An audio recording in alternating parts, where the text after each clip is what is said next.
All right, one of the things I like to do in my videos is share with you guys my successes and failures, and we're gonna share today our tomato season this year. We were talking about this a lot over the last couple weeks. I'm pretty sure it's been our worst tomato season ever. And I'm gonna talk to Roger. You guys have seen videos with Roger before, and he kind of takes care of our tomatoes for the most part. And we're gonna talk about and sort of brainstorm why we think they did so poorly and what we can do to correct it going forward. Good morning, everyone. This is the man, the Tomato King. So, what do you think, Raj? We had a few things that we thought. I think basically we had flooding here this spring, and we have a high water table to start off with. That could be the cause of that mildew. The water table was higher than usual. We didn't account for it. We irrigated as per usual, and as you can see, that the water has been turned off here. I turned it off 2 days or 1 day ago, and it's still quite wet. Yeah. That could be one of the cause. Now, if you research it, this fungus can come from all sorts of things, from compost, from whatever. However, we had it pre-composting, and we had it covering it up. So, at the end of the day, I'm not sure. I guess now the root cause. Hey, it's here now. We want to deal with it. Yeah. So, and we're not sure how we're going to deal with this yet. I don't know. Curtis and I haven't really spoken about this. There's a lot of remedies out there, and we certainly welcome any advice you may have on this.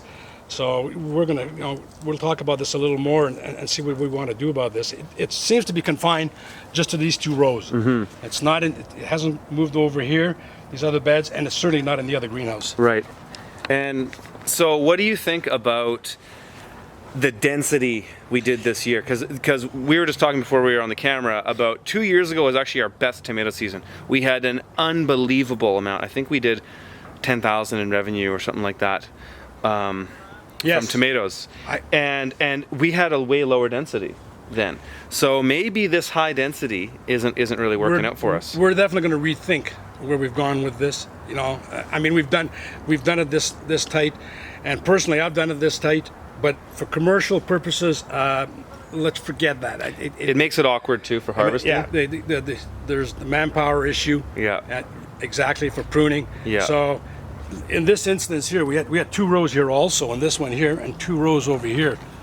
Okay, and a second one over here. And they were staggered, right? Yeah, so just like staggered. this.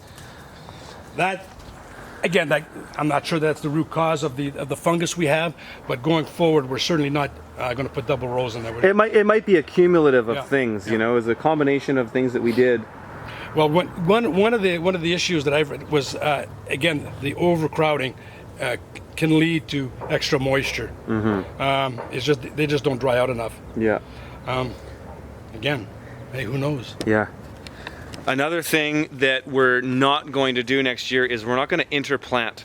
The problem, interplanting actually can be great if you're going at a wider density. Think what happened here this year is we went at a high density and we interplanted, which made we planted our tomatoes late.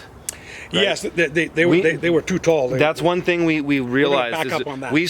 We've been starting our tomatoes far too early. Our nursery, the Pasta Solar nursery, is too good. Yeah.